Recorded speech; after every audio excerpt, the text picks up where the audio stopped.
servono alcune cose per raccontare bene, ma proprio bene, una storia. Prima una bocca, per liberare nell'aria le parole. Poi servono 2 orecchie, un po' bastarne anche soltanto una, per ascoltare. Poi servono gli occhi della fantasia, per dare un corpo a quelle parole. E infine servono 2 cuori, il vostro e il nostro, che si devono accordare per fare in modo che queste storie diventino realtà.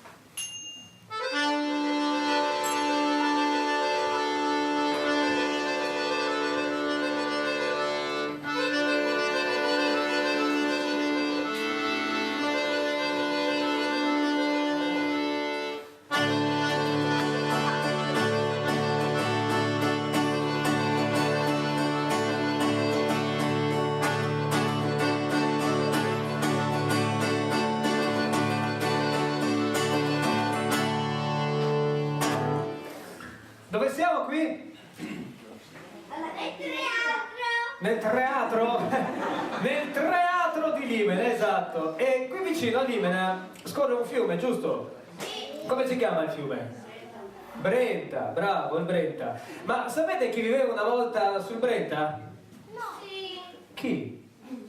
Il mostro. Bravo, più o meno. Vivevano le anguane. Chi erano le anguane? Beh, secondo alcuni le anguane erano delle ragazze belle, bellissime, con la pelle bianca, bianca, quasi trasparente, e con gli occhi azzurri come il fiordaliso e i capelli rossi, che nelle sere di luna piena, quando c'era la luna più grande, prendevano i loro vestiti, li lavavano nell'acqua e poi li stendevano lungo una corda fatta di seta di filo di ragno, stesa fra un campanile e l'altro dei paesi. E se guardate bene ancora adesso sui campanili vedete che ci sono degli anelli di metallo. Ecco, proprio lì le anguane legavano la loro corda fatta di seta di filo di ragno. Ma secondo altri invece le anguane erano delle vecchie, scure, nere, che nelle sere più buie cuocevano un pane duro e secco usando un fuoco fatto di sterpi, di ossa e di lische di pesce. Comunque sia, quello che è sicuro che anche qui, proprio a Limena, viveva un giovane chiamato Matteo.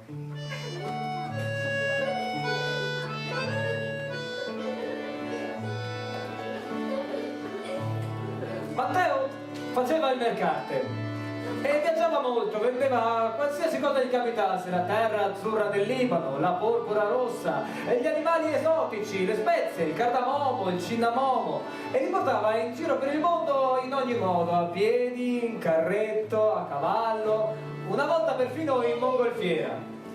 E siccome gli piaceva molto lavorare era diventato ricco, ma era rimasto triste perché anche se era ricco gli mancava l'unica cosa che avrebbe veramente voluto, cioè una famiglia. Ma una sera stava camminando lungo l'argine del Brenta, a un certo punto vede di lontano una figura vestita di bianco, con la pelle bianca, bianca, quasi trasparente, gli occhi come il fiordaliso, i capelli rossi. Si avvicina, vede che è una ragazza che è svenuta, allora la prende in braccio, la porta a casa, la mette nel suo letto e chiude la porta. Ma passa soltanto qualche ora, a un certo punto Matteo sente nell'aria come un canto sottile, sottile. Allora si alza, va in corridoio, va di fronte alla porta, la apre, guarda dentro e vede che la ragazza è seduta sul letto. Lo fissa e appena i loro cuori si incrociano, subito il loro cuore fiorisce d'amore. E da quel momento diventano inseparabili, sono come le gambe e il tavolo, il manico e la tazzina, le camicia e le maniche, le 2 parti della vela, i promessi sposi, bravo! E siccome stanno sempre insieme e si amano davvero ben presto, Lavinia, perché così si chiama la ragazza, si accorge di aspettare un bel bambino. E siccome si vogliono tanto bene, Matteo è al 7° cielo. Ma una sera Matteo sta dormendo nel suo letto quando a un certo punto sente nell'aria un canto sottile, sottile. Va in corridoio, di fronte alla porta della stanza, la apre e vede la ragazza che è seduta sul letto, che piange disperata. E allora le dice: Lavinia, mio dolce amore, quale peso hai sul tuo cuore? E la ragazza ti risponde: quel che ti dico, mio caro sposo, io qui lo penso e poi mi riposo. Ho tanto freddo e non riesco a dormire perché delle anguane per fare bei sogni la camicia di seta vorrei indossare. Matteo allora guarda fuori dalla finestra, vede che quella sera c'è una grande luna piena in cielo e perciò sicuramente da qualche parte le anguane stanno lavando i loro vestiti e poi li tendono sopra una corda tesa. Matteo allora prende la giacca, mette il cappello, infila lo stivali di pelle, senza parlare, ma nella notte fuori ci sono milioni di stelle, corre a galoppo, corre per ore, gli viene sonno, non riesce a dormire, quando ormai stanco vuole tornare, vede una corda sul campanile, se ci stanno 100 camicie, tutte leggere, tutte splendenti. Ferma il cavallo, scende, va sotto il campanile, guarda in alto e pensa: adesso io mi arrampico e prendo una di quelle camiciole, ce ne saranno almeno 100, se anche ne rubo una, ma che vuoi che se ne accorga? E così fa, comincia ad arrampicarsi, s'arrampica, arriva in alto, s'afferra all'anello di metallo, poi si tende verso fuori con l'ultimo sforzo, hop, prende una camiciola di seta che è un capolavoro.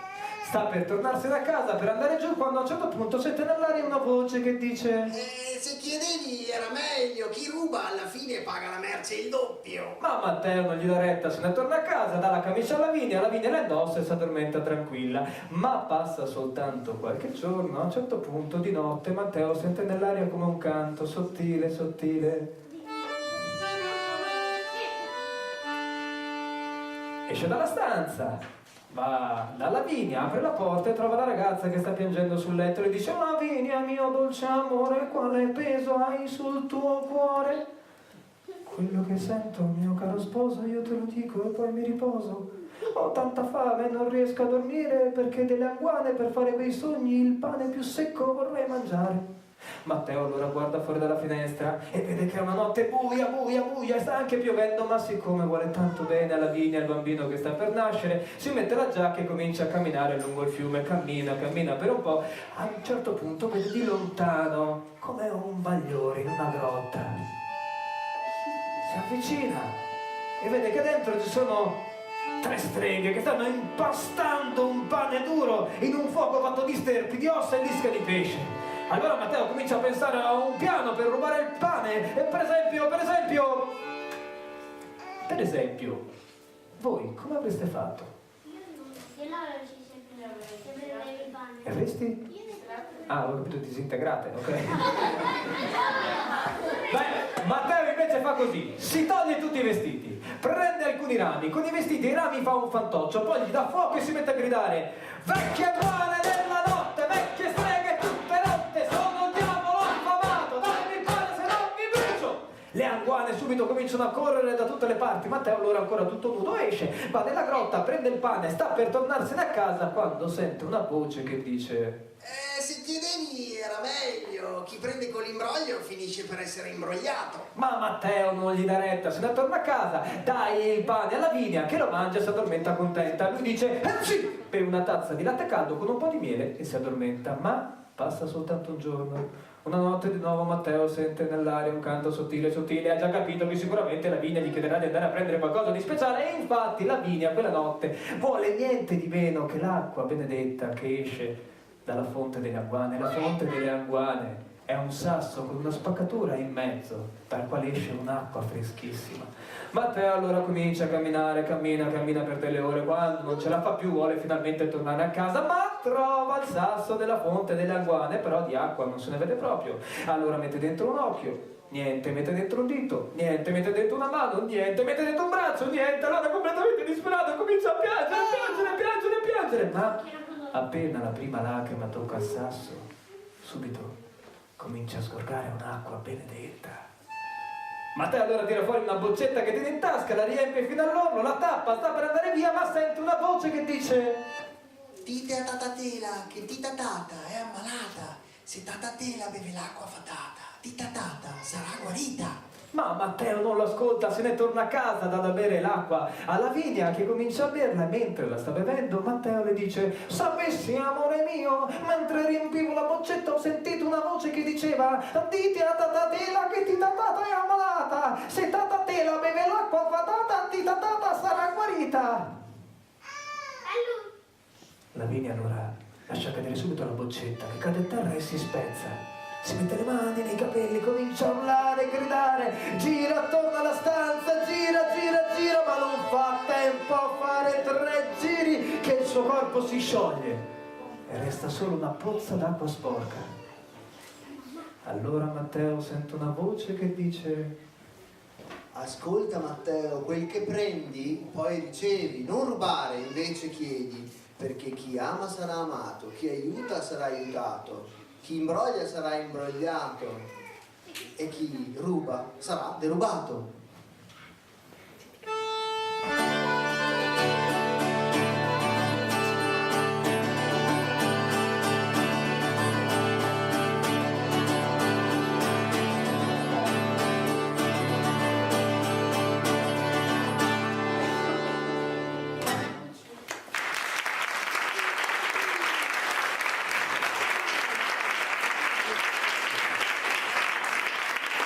Siamo a Padova, però se scendiamo un pochettino giù, per andare per dire verso Roma, qual è la prossima provincia che incontriamo? Rovigo. Su Rovigo c'è un'antica leggenda, si chiama la leggenda del pesce siluro. Secondo alcuni il pesce siluro è un pesce enorme, può essere lungo 1 metro, 2 metri, anche 3 metri, può pesare 50, 100, perfino 200 kg. Si dice anche che il pesce siluro a un certo punto possa uscire dall'acqua e inghiottire un bambino intero o una capra. C'è un pescatore di Adria che ha perduto una gamba e adesso tutte le notti cammina sul pontile e continua a gridare: maledetto pesce siluro, ridammi la mia gamba, maledetto pesce siluro, ridammi la mia gamba, ridammi la mia gamba. E la gente lì vicino non riesce a dormire. Nella provincia di Rovigo, sotto Porto Tolle e Porto Viro, esiste la Sacca di Goro, dove viveva un ragazzo, si chiamava Giovanni, aveva più o meno la vostra età. Giovanni viveva con un fratello più grande, Lorenzo, al quale voleva molto bene perché per lui era come una madre, un padre, un fratello, insomma era la persona più importante che aveva. E assieme a suo fratello Lorenzo spesso andavano a pescare e anche quel mattino di settembre Lorenzo e Giovanni andarono a pescare assieme.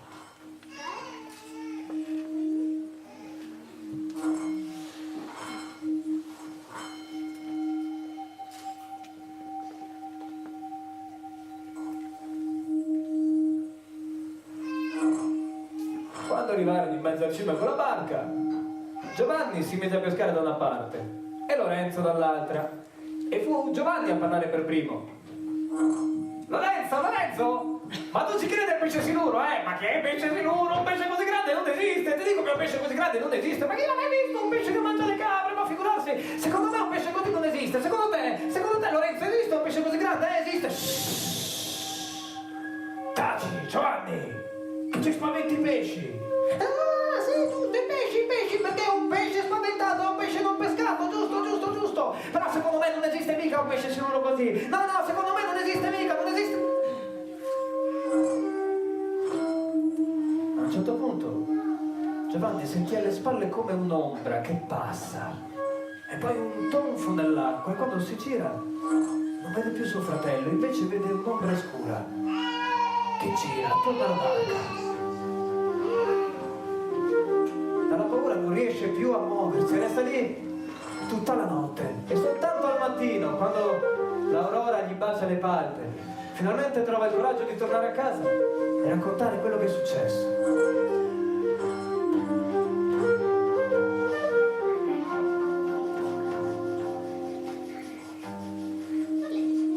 Da quel momento sono moltissimi i giovani che scompaiono, tutti si dice mangiati dal terribile pesce siluro. La gente ha paura e allora il signore di Rovigo dice che nessuno deve più uscire di casa e non può nemmeno andare a lavorare e non può nemmeno pescare. Ma i giovani continuano a scomparire, si dice addirittura che il pesce siluro di notte esca dall'acqua, si metta in piedi sulla coda e comincia a cantare. E i ragazzi e i bambini escono dal loro letto, si avvicinano al fiume e si gettano nell'acqua. La gente continua a sparire. Allora il signore di Rovigo dice che per fermare questa moria di giovani bisogna prendere tutte le cose più preziose e andare in processione la domenica e gettarle nell'acqua. E così la gente va con tutte le cose più preziose che ha, chi un anello, chi la collanina della prima comunione, chi magari un pezzo di cacciotto o perfino un salame. Tutti buttano tutto quanto dentro il fiume. Ma la gente continua a scomparire. Una mattina le persone escono, guardano il cielo che è diventato nero, nero come una coperta di feltro, e cominciano a cadere le prime gocce.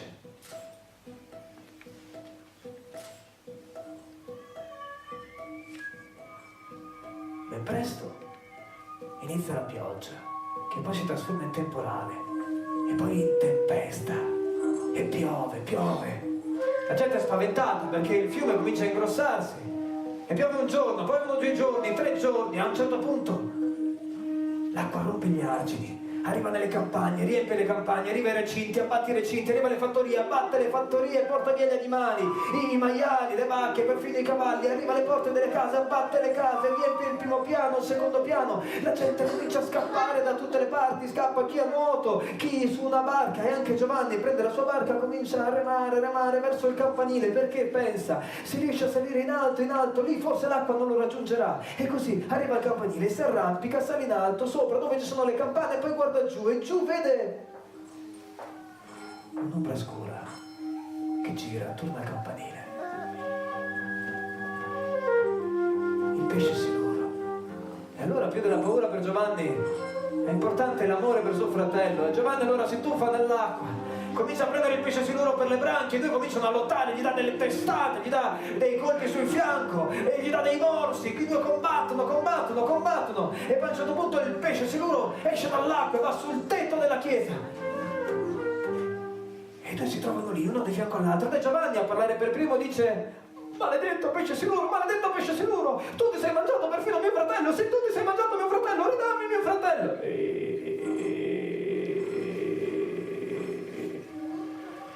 Giovanni, ma chi lo ha mai visto tuo fratello? Tuo fratello mi ha chiesto di accompagnarlo di là dal mare assieme a molti altri giovani, io l'ho fatto perché sono un bravo pesce. Ma allora, dimmi, dove sono tutte le cose che abbiamo buttato in acqua? Le collanine, gli anelli, la caciotta, il salame. Io dell'oro non me ne faccio niente, il salame neanche lo mangio, sono vegetariano. Tutte quelle cose se le tiene il signore di Rovigo e a voi non vi dà niente. Ah, ma allora dobbiamo dirlo a tutti quanti, dobbiamo dire che tu sei buono, che non hai fatto niente. Bravo Berlicche, e chi ti crederà? Piuttosto fai come ti dico io, prendi queste 3 squame, sali sul campanile e vedrai che tutto andrà a posto. E così fa Giovanni. Appena smette di piovere, sale sul campanile, comincia a suonare le campane e a dire: ho sconfitto il pesce siluro! Venite che ho sconfitto il pesce siluro! La gente subito arrivano tutti quanti con le barche, chi a nuoto, arriva perfino il signore di Rovigo, salgono sul tetto e lì Giovanni dice: ho sconfitto il terribile pesce siluro!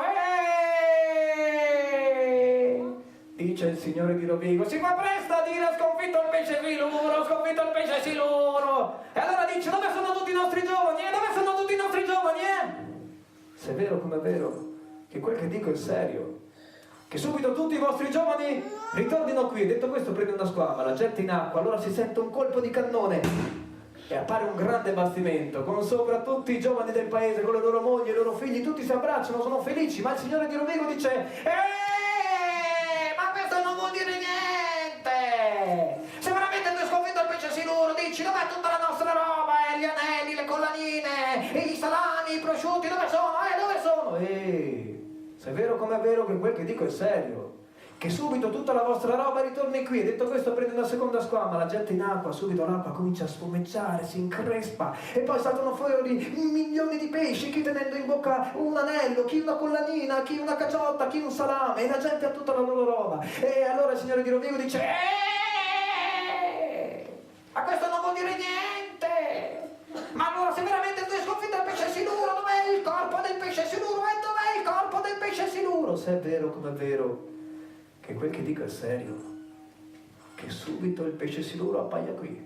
E detto questo prende una terza squama, la getta in acqua, e allora si vede un'ombra scura che comincia a girare attorno al tetto della chiesa. E poi il pesce siluro che salta fuori, prende fra i denti il signore di Rovigo e lo porta via. E allora la gente comincia a dire: bravo, bravo Giovanni, tu sì che sei coraggioso, tu sì che sei saggio, tu adesso sei il nostro nuovo signore, viva Giovanni, viva Giovanni! Ma Giovanni dice: no, io di essere signore di gente paurosa come voi non ho proprio voglia. Piuttosto fate così, adesso che sono tornati i vostri figli, date loro una possibilità, date loro un futuro, ricostruite tutto come era prima, ma meglio di come era prima. Io invece me ne vado via, perché chi resta in un posto solo legge una pagina sola del libro della vita. E detto questo, Giovanni si butta in acqua e da quel giorno nessuno l'ha più rivisto.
Ormai siamo quasi fuori dall'inverno, però qualche giorno fa faceva molto freddo, erano i cosiddetti giorni della merla.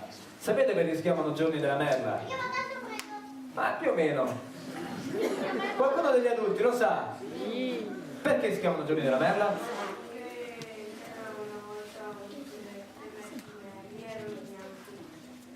Bravo! Una volta i merli erano bianchi, la regina dei merli era talmente bianca che se si posava su un foglio di carta o sulla neve praticamente scompariva. Ma alla fine di gennaio, un giorno, la regina dei merli esce fuori.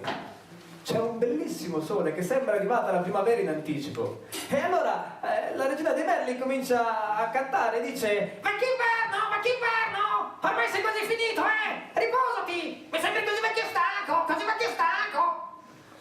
L'inverno allora la sente, si offende molto delle sue parole. E allora chiama il vento maestrale. E poi anche il vento di tramontana. E perfino la Mora viene giù da Trieste a dare la mano. E si mettono a soffiare, e soffiano. Fa così freddo che i pensieri si congelano nella testa delle persone. Gli animali cominciano a scappare da ogni parte e cercano rifugio, e anche la regina dei merli prende tutti i suoi piccoli e cerca di trovare un riparo finché lo trova all'interno di un camino, dove entrano dentro e restano lì per 3 giorni. Ma quando escono, i merli sono diventati tutti neri e resteranno così neri per sempre.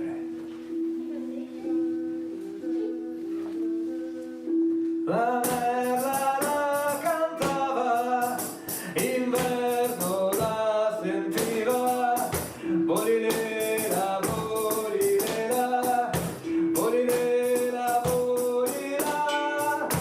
La merla la scampava, il vento la inseguiva, bolirela, bolirela, bolirela.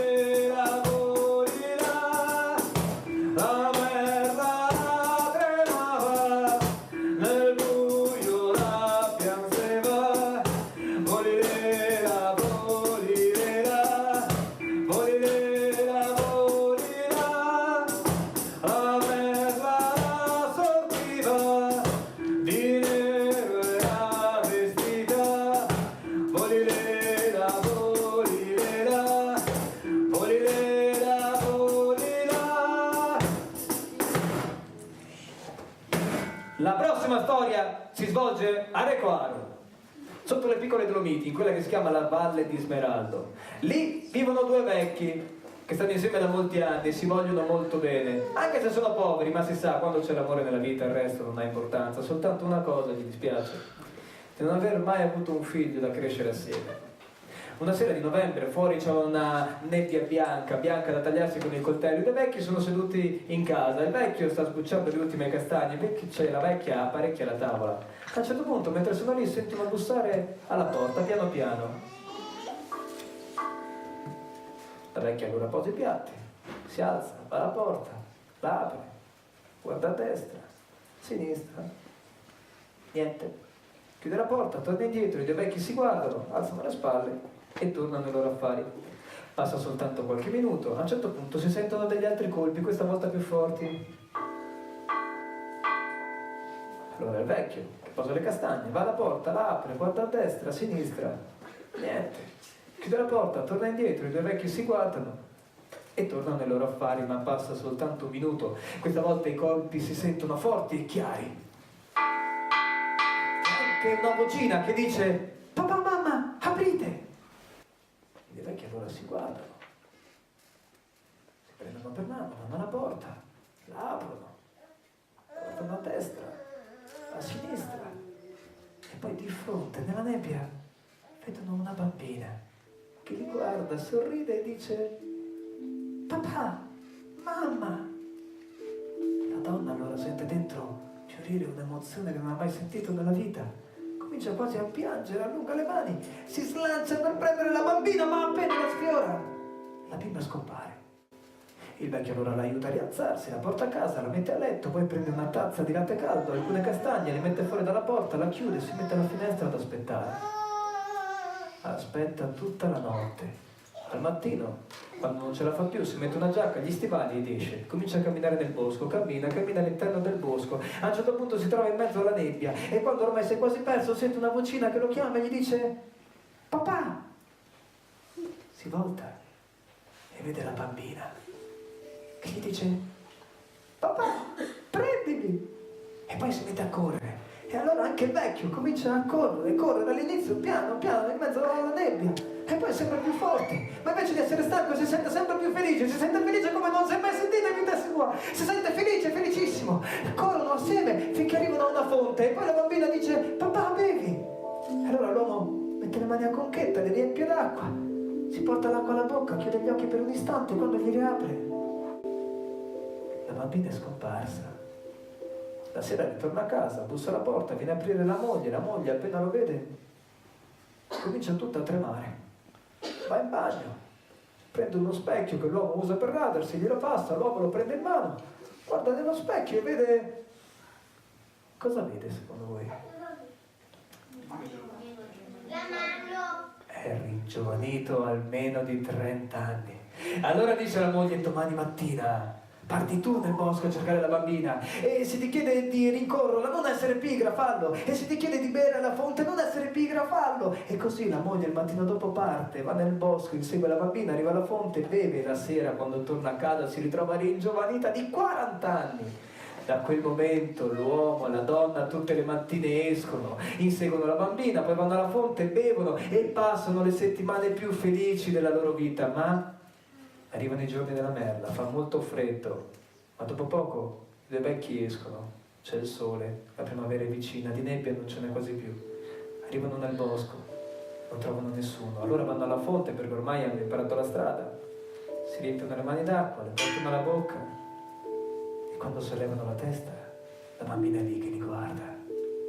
E allora il vecchio dice: tesoro, vieni a casa con noi, saremo felici che venissi a vivere da noi. Ma la bambina dice: volentieri io verrei, ma vedi la vostra casa è troppo calda per me, io adesso devo scomparire andando in cielo fra le nuvole oppure dormire sottoterra fra le radici degli alberi, ma non vi preoccupate, ci vedremo presto nel prossimo inverno.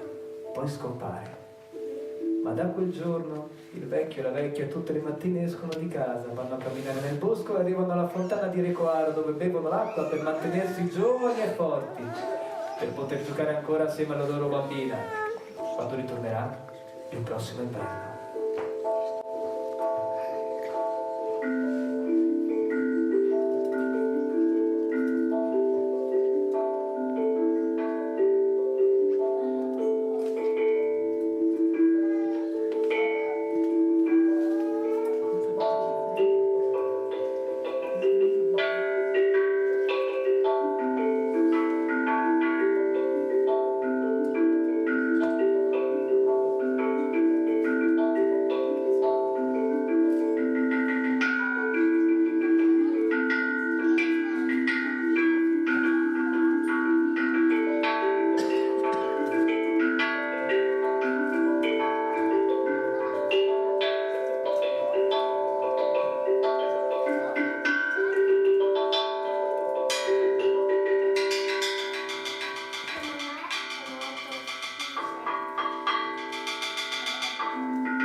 storia è ambientata a Treviso, dove vive il signore di Treviso, un signore ricco, ricchissimo, il più ricco che esista qui in Italia. È talmente ricco che per andare da un capo all'altro delle sue terre non basta un giorno intero. Purtroppo ha perduto la moglie da giovane, ma gli è rimasto un figlio che è un fiore dell'anima, bello, intelligente, che riesce bene in tutte le cose, ma chissà perché questo figlio dalla sera alla mattina è diventato triste. Piange tutto il tempo. E allora il signore di Rovigo gli chiede: ma figlio mio, perché sei così triste? Perché c'è qualcosa che ti posso far fare? Non lo so, vuoi che compriamo un cavallo nuovo? No. Vuoi che facciamo un bel viaggio? No. No, vuoi che ti cerchiamo una ragazza? Insomma, non c'è niente che lo possa consolare. Il signore di Treviso prova in tutti i modi. Prova per esempio a fargli costruire una grande piscina con 3 rubinetti che può essere riempita d'acqua, di latte o di vino secondo la volontà. Fa costruire un grande cavallo di metallo che può correre in un baleno attorno al mondo senza fermarsi mai. Fa costruire una fontana che sprizza fuori l'olio e la gente che ci passa attorno scivola per terra e cade. Ma niente può far ridere questo suo figliolo. Fa arrivare perfino il circo di Mosca e con le lontre mangiatrici di spade, i giganti che ballano il cia-cia, i nani combattenti, ma niente può tranquillizzare questo suo figliolo. Fa venire i professori dell'Università di Padova, i medici, gli astronomi, il Dalai Lama, perfino il Papa viene una volta in visita, ma niente può aiutarlo. A un certo punto fa perfino chiamare l'eremita di Caltanissetta che vive dentro una scatola di cartone, ma niente. Nessuno può aiutare questo suo figliolo. Finché un mattino il signore di Treviso sente bussare alla porta ed è proprio l'eremita di Caltanissetta che gli dice: Signore, abbiamo trovato la soluzione! Se volete guarire vostro figlio, dovete fargli indossare la camicia dell'uomo contento! Il signore di Treviso allora chiama subito i suoi ambasciatori, va a fare un editto che chiunque si presenterà l'indomani e dimostrerà di essere un uomo veramente contento avrà la metà del regno del signore di Treviso, ma dovrà presentarsi rigorosamente in camicia. Il giorno dopo la coda di quelli che si presentano va dalla sala del trono fino al mare Adriatico. Il primo che arriva è un contadino di Belluno che è arrivato a piedi nella notte. Il signore di Treviso lo saluta: buongiorno. E così voi sareste un uomo contento? Sì, signor. E come mai siete contento? Perché mi ha detto che se dica che sono contento, dopo mi dà tutta la metà dei vostri schei. Tagliatevi la testa! Arriva il secondo che è un parroco di un paese lì vicino, il signore di Treviso lo accoglie: buongiorno padre. Buongiorno. E così voi sareste un uomo contento? Certo, figliolo. Ma se io vi facessi tipo vescovo della mia diocesi, voi accettereste? Ma certo. Tagliategli la testa! Insomma, il signore di Treviso si rende conto che un uomo veramente contento non avrebbe nessun motivo di presentarsi da lui. Allora manda in giro gli ambasciatori a vedere se in giro per il mondo esiste veramente un uomo così contento. E gli ambasciatori dopo 7 mesi ritornano e dicono che sì, esiste un uomo veramente contento, è il signore di Dobrovnik che vive in Siberia, che ha 7 figli, 42 nipoti e una moglie bella, prospera, intelligente, che è pure campionessa di scherma. Allora il signore di Treviso prende tutta la sua corte, la carica in carrozza e partono verso Dobrovnik. Arrivano lì e vengono accolti da una grande festa che dura un'intera settimana. Ma dopo 7 giorni il signore di Treviso chiede al signore di Dobrovnik di potergli parlare un po' e i due si ritrovano di fronte al camino. E allora il signore di Treviso interroga il signore di Dobrovnik: signore, voi siete stato molto gentile con me. Posso farvi una domanda? Ma certo, fare domanda, prego. Voi siete un uomo contento? Io sì essere molto contento. E perché siete contento?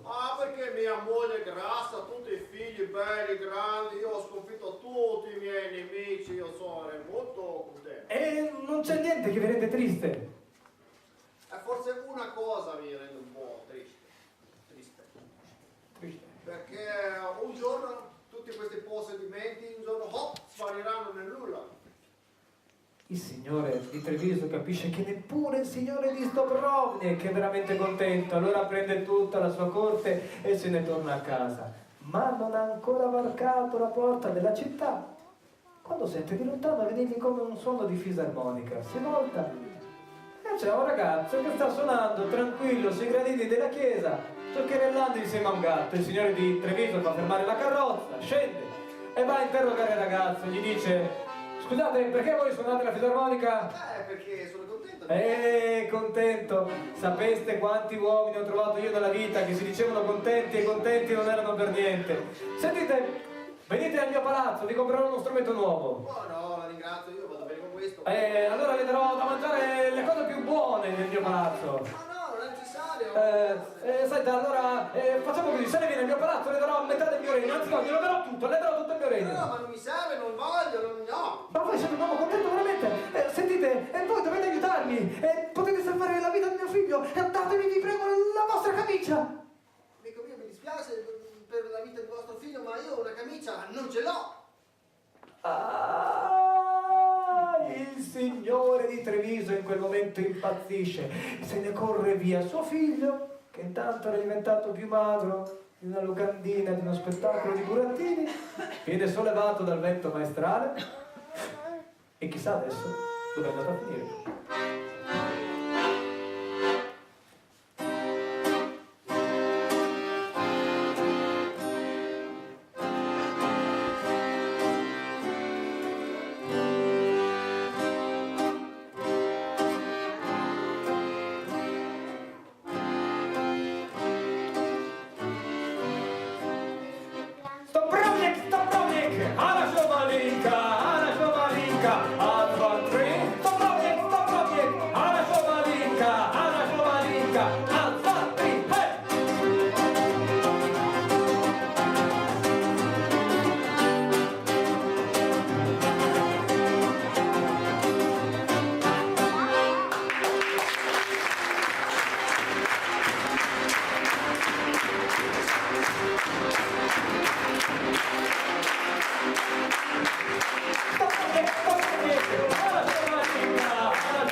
Che non poteva svolgersi se non a Venezia. Chi di voi è mai stato a Venezia? Io. Perfetto. E Venezia su cosa è costruita? Sull'acqua. E come si fa a costruire una città sull'acqua? Con una barca solo. Come si fa? Con dei panini. Bravo! Bravo! Con dei pali di legno. E come si fa a infilare dei pali nella laguna? È un lavoro, lo facevano i battipali, era un lavoro pericoloso, perché per battere un palo grosso ci volevano almeno 10 persone.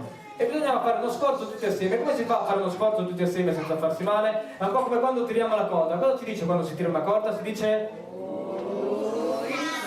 Rissa viene dal canto dei battipali, che funziona così. È facile. Io dico... Oh issa e voi dite? Oh issa Poi io dico... Oh issa oh. E voi dite? Issa oh. Proviamo? Oh issa e. Oh issa Oh issa oh. oh issa oh. Ok, pronti?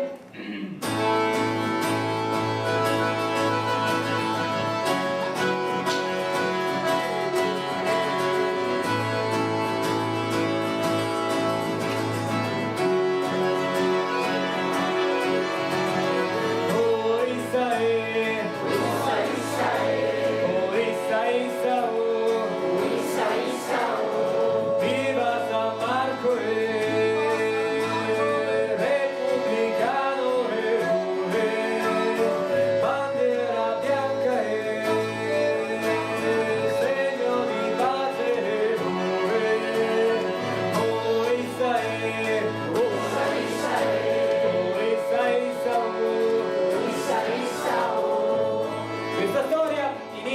nella laguna di Venezia, dove c'era un pescatore ma anche un battipali, lui si chiama Bacicì, e la sera, quando ha finito di lavorare, va sempre a pescare, perché a lui piace mangiare soltanto il pesce che si pesca da solo. E anche quella sera lì, Bacicì finisce di lavorare e va a pescare. Saluta i suoi amici, ciao amici, ciao, ciao, ciao, ciao, ciao, ciao, ciao. Prende la sua barchetta, rema fino a un isolotto che conosce soltanto lui e getta l'esca in mare e si mette ad aspettare. Aspetta per un'ora, ma niente. Allora recupera l'esca, si gira dall'altra parte, la getta in acqua e sta lì fermo per un'ora, ma non succede niente. Allora pensa, adesso faccio un ultimo lancio, se non pesco niente neanche questa volta, questa sera mi faccio una bella frittura di aria fritta. Così raccoglie l'esca, la lancia in mare, aspetta un po' e poi comincia a recuperarla. Quando la sta per recuperare, a un certo punto sente uno strattone. Si ferma, si rimette comodo e tira di nuovo, ma sente un altro strattone. Allora si alza in piedi, a gambe larghe comincia a tirare, tirare, tirare, tira, tira, tira, tira finché a un certo punto dall'acqua ne esce fuori un granchio grande così. Un granchio grande così, sì, grande così, un granchio grande così. E allora Bacicì dice, con questo che mi farò una frittura. No, no, pensa Bacicì, infatti furbo, questo granchio adesso tu lo vendi al doge che ti farà ricco, ti darà un ducato, 100 ducati per questo granchio qui. Così lo lega con una corda, lo mette dentro la barca e comincia a remare verso Piazza San Marco.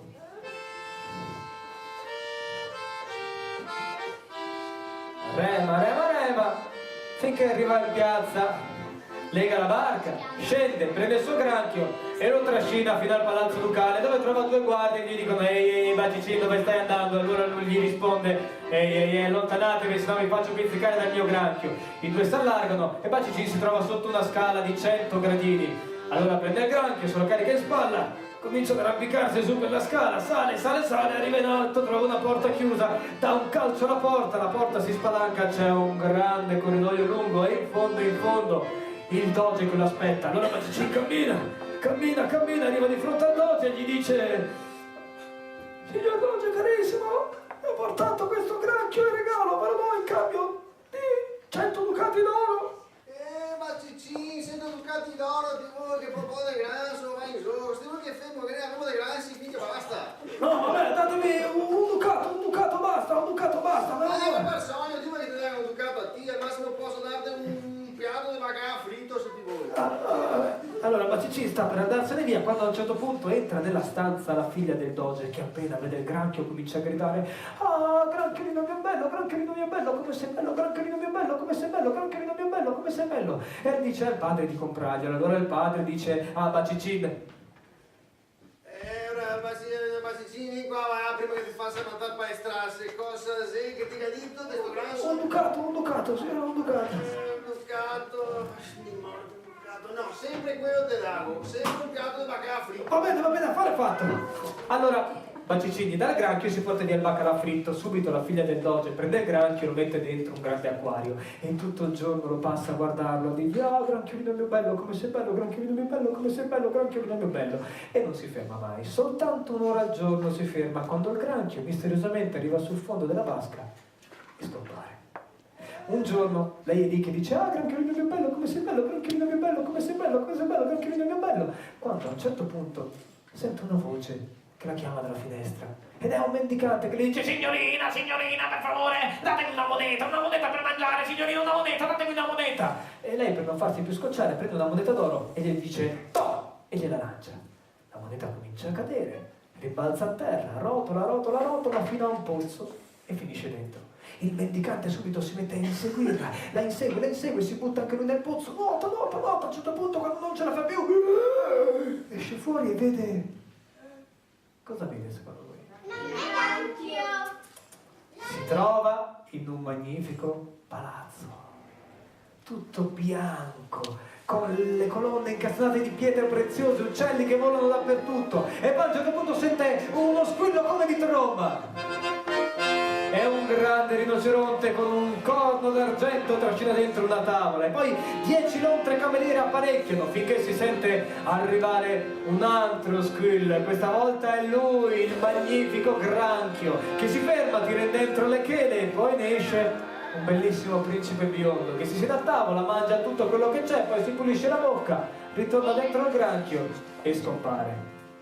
Il mendicante subito lo va a raccontare alla figlia del doge, che il giorno dopo, appena il granchio scompare sotto il pelo dell'acqua, si tuffa dentro il pozzo, comincia a nuotare, quando non ce la fa più, tira fuori la testa e si ritrova anche lei nel palazzo. E di nuovo c'è il rinoceronte, le lontre, a un certo punto si sente lo squillo di tromba e appare il grande granchio, che si ferma, tira dentro le chele, esce il giovane principe biondo che si siede a tavola, ma mentre il principe è a tavola, subito la principessa si intrufola dentro il guscio e quando il principe ritorna dentro la trova lì e dice: beh, cosa fai qui? Ah, granchiolino mio bello, io mi sono innamorato di te, ti prego, tu mi devi sposare, granchiolino mio bello, tu mi devi sposare, sì, tu mi devi sposare, sposami, mi devi sposare.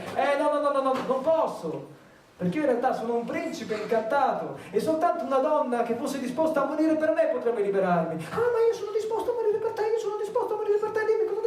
cosa devo fare. Ah, è semplicissimo, devi andare sull'isolotto dove Bacicì mi ha pescato, lì salire dall'albero più alto e metterti a cantare, apparirà allora la strega bribana.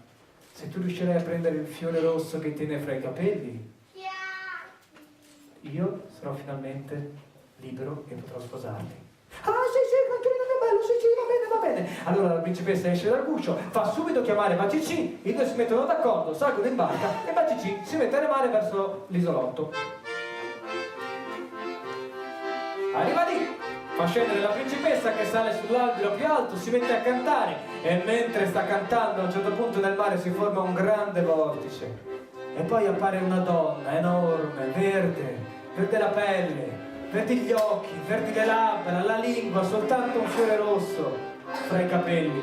E la donna gli dice: canta ancora per me ragazza, canta per me che mi piace tanto sentir cantare. Volentieri lo farò, ma prima voglio il fiore rosso che tieni fra i capelli. Il fiore rosso che tengo fra i capelli, certo. Toh! E lo lancia. La principessa subito si mette a nuotare, ma la corrente è troppo forte, la principessa non riesce più a stare a galla, sta quasi per affogare Bacicì, che la vede, prende una corda, gliela lancia, si mette a tirare, tira, ma la corrente è troppo forte, la principessa sta per annegare, allora Bacicì viene un'idea.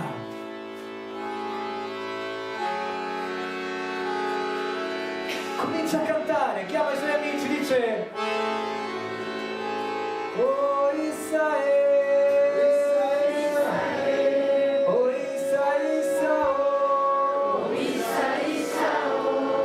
all'orizzonte appaiono 100 barchette, sono i battipali che arrivano subito sulla spiaggia, si mettono a tirare la corda assieme a Bacicì e la principessa subito è tratta in salvo e appena tocca la sabbia un'onda benigna le porta un fiore rosso fra la mano e appena lei lo prende in mano si trasforma in un bellissimo principe biondo. I due si baciano, si abbracciano e vivono felici e assieme ai battipali fanno una bella cena di baccalà fritto.